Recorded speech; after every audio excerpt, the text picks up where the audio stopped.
plus éclatée de tous les temps. On est de retour avec la petite Honda, avec le petit Dylan, il est là-bas, il est en train de travailler sur je sais pas trop quoi. Ça va toi? Ça va. Ok, tout le monde va bien, c'est cool. Aujourd'hui, c'est opération freinage. On ne quittera pas ce garage tant que cette voiture ne freinera pas. Hein? Là, il faut qu'on modifie, enfin qu'on finisse les rigides, parce qu'il manquait 2 raccords olive que j'avais pas. Enfin, que la voiture avait, mais du coup, ils étaient trop grippés, donc ils se sont arrachés au démontage. Donc là, on va vous montrer comment faire des raccords olive sur des raccords de frein rigides. Et ensuite, on mettra tout sur la voiture. Maintenant, j'ai le schéma dans ma tête de où va, qui va où va quoi, qui va dans quoi et où va où. C'est le bordel. Et après, on finira par une bonne purge. On va pomper la pédale jusqu'à ce que le liquide monte. On appelle ça une bonne purge. C'est parti. Bon, mon ami. Mon ami. Alors, on vous explique le cheminement des tuyaux rigides et du freinage de cette voiture parce que c'est un merdier pas possible. Alors, vous voyez, ça c'est le maître cylindre du coup qui va distribuer le liquide hydraulique aux 4 roues de la voiture, sauf qu'il n'a qu'une sortie. Donc là, il y a un rigide qui passe ici, qui passe sur la cloison pare-feu et qui vient distribuer à la roue avant droite. La roue avant droite, elle a un flexible de frein qui vient distribuer le liquide au tambour, au cylindre de roue. Entre le flexible et le rigide, on a un raccord en genre de Y avec 2 sorties. Donc le rigide qui vient du maître cylindre vient dans l'une des sorties. Ensuite, ça sort au niveau du flexible. Et la deuxième sortie, il y a un autre rigide qui retraverse la cloison pare-feu. C'est pour ça que vous en voyez 2 au fond. Et qui vient distribuer les freins à la roue avant gauche. La roue avant gauche, elle a le même système avec le flexible ici et toujours le Y.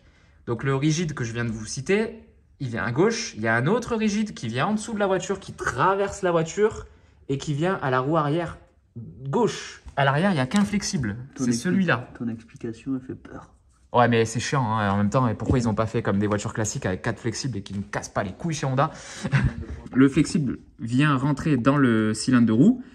Le cylindre de roue distribue un rigide qui vient de l'autre côté et qui vient enfin distribuer, là où il y a Dylan, la roue arrière droite. Si vous avez rien compris, je suis désolé. Nous, au début, on n'avait rien compris. Mais maintenant, c'est clair et net. Voilà, dans nos têtes. Donc là, on est en train de tout mettre en place à blanc pour voir si on a tout déjà. Normalement, oui. Et ensuite, on va vous montrer comment on met des raccords olive. Voilà, ça va être passionnant. T'as vu le suspense que j'arrive à créer hein, pour le time watch? T'es trop fort. Ah bah c'est chacun son métier, mon pote. Hein. Bon les amis, il est temps de passer à la fabrication des raccords olive.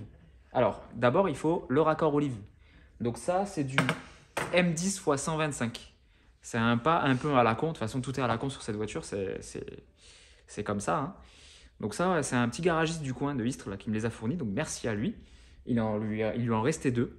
Donc là, on va mettre en place la machine à sertir en fait pour que le rigide en cuivre puisse avoir un évasement qui fera l'étanchéité. Parce que ça, en fait, ça coulisse dans la pièce et c'est ça qui vient se visser au cylindre de roue à l'arrière et au raccord en Y à l'avant. Voilà. Donc sans ça, pas de frein. Et pas de frein, mur. Exactement. Voilà. Les conducteurs de BM, ils savent ce que c'est ça. Donc là, il suffit de mettre le raccord en cuivre dans le trou adéquat au bon diamètre, du coup. Yes. Serrer la plaque là avec les deux vis papillons et mettre ce truc là. Vous voyez, il a un cône qui va rentrer dans le trou qui est lui aussi conique. Et du coup, en serrant, le cuivre va se tordre et va prendre une forme conique, on peut dire. Ouais, c'est ça. Et ne pas oublier, bien sûr les gars, de mettre ça avant parce que si vous sertissez, c'est mort. Ah oui, ça c'est sûr. On le voit se déformer là.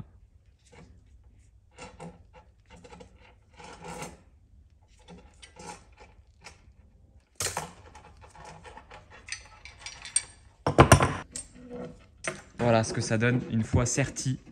Voilà, ça fait ce cône là comme ça. Et vous voyez le raccord là, il est libre.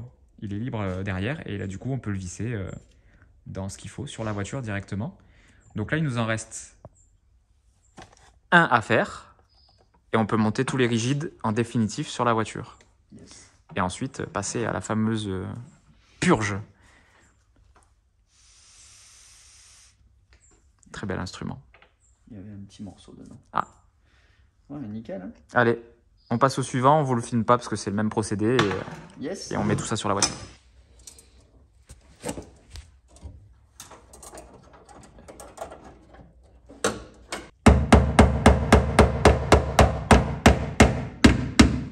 Bon voilà, là l'arrière est quasi fini, il n'y a plus qu'à serrer.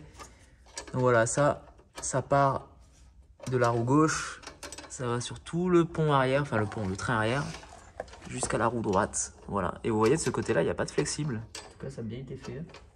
C'est beau, hein? Ouais. C'est beau ça. Ça fit. Déjà le problème là, j'ai un souci, c'est que s'il y a des gens qui vivent dans les caravanes là, Ils vont te le voler, c'est sûr. qui viennent et qui voient ça, C'est sûr, ils vont te le voler. je rigole bien évidemment. C'est du second degré. Non. Et non, là, Thierry, il veut me mettre dans la merde. Thierry de la boiserie, lui, il ferait la voiture pour récupérer les clés. Net. C'est comme ça. Tu passes d'abord le truc en dessous. Là, il faut passer derrière la première. Voilà, c'est ça.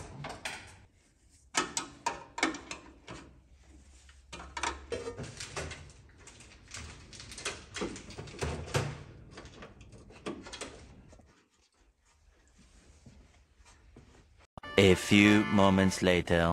Bon, on est prêt pour la purge. Est-ce que ce sera une purge de frein ou une purge à la American Nightmare? Non, une purge de frein, ça ira très bien. Ça ira très bien, on va vous montrer un peu. Alors, côté gauche, donc Dylan il a fait des petits marquages de là où on avait tout serré. Donc là, le flexi-block qui va vers la roue.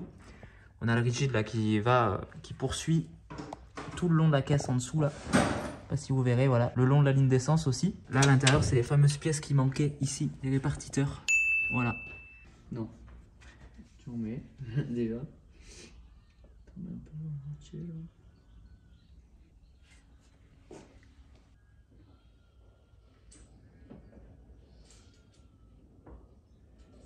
Allez, vas-y, pompe.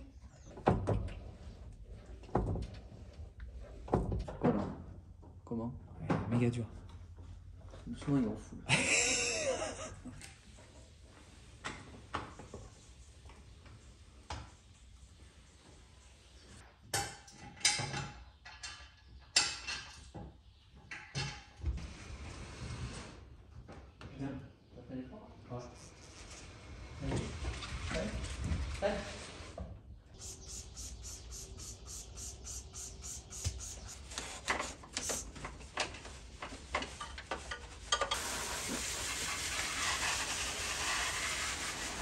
Bon les amis, comme vous venez de le voir, on vient de mettre un coup de propre au compartiment moteur. Il y avait grand besoin. Bon là, il faut attendre que ça sèche, mais c'est nickel, hein, ça change de la poussière, des pines de pin, etc., etc. On a même fait le dessus du capot. Et les joues d'aile avec la face avant. Validé. Bon les amis, journée terminée. Ça va, t'es content des opérations du jour? Ouais. Hein? Cette chiotte freine enfin. Moi je stressais parce que ça fait genre 3 ans que ces trucs-là me sont montés. Donc que les cylindres de roue, mètre cylindre, etc. c'est monté, mais ils n'avaient pas vu de liquide de frein. Alors ça m'inquiétait un peu qu'il y ait un retournement de coupelle, des fuites. On en a eu, mais c'était surtout sur les raccords olives. Il y avait un petit souci de sertissage. En même temps, je ne vais pas jeter la pierre à Dylan, c'est ses premiers, donc il a réussi à rattraper le coup et du coup, non, ça freine sans fuite. On a nettoyé le compartiment moteur, ça vous venez de le voir. Et là, la prochaine étape, ça va certainement être le circuit de carburant et faisceau électrique. Et comme ça, après ça, il n'y aura plus qu'à jeter le moteur et voir si ça démarre. Donc voilà, c'était un petit épisode comme ça, sans prétention, mais je vous avais promis de les poster au fur et à mesure. Donc ce sera étape par étape. Non, je ne te filmerai pas. Il est à moitié à poil. Et il me fixe insistement. Donc non. Abonnez-vous si vous voulez voir la suite. Vous savez qu'il y a aussi la Cox à Nico qui arrive. Ça va être des projets en simultané. Et un petit like, un petit commentaire sous la vidéo pour la faire connaître. Voilà. Et moi, je vous dis à dimanche prochain pour une prochaine vidéo. Prenez soin de vous. Je laisse le mot de la fin à... N'hésitez pas à vous abonner à ma page Instagram aussi, DLN Contact. Voilà, hop, DLN Contact ici. Voilà. Mon Instagram aussi ici. Donner de la force à ce trou du cul là. Hein? Pourquoi surtout le tien? Bah parce que c'est grâce à moi. Tu veux que ce soit grâce à qui?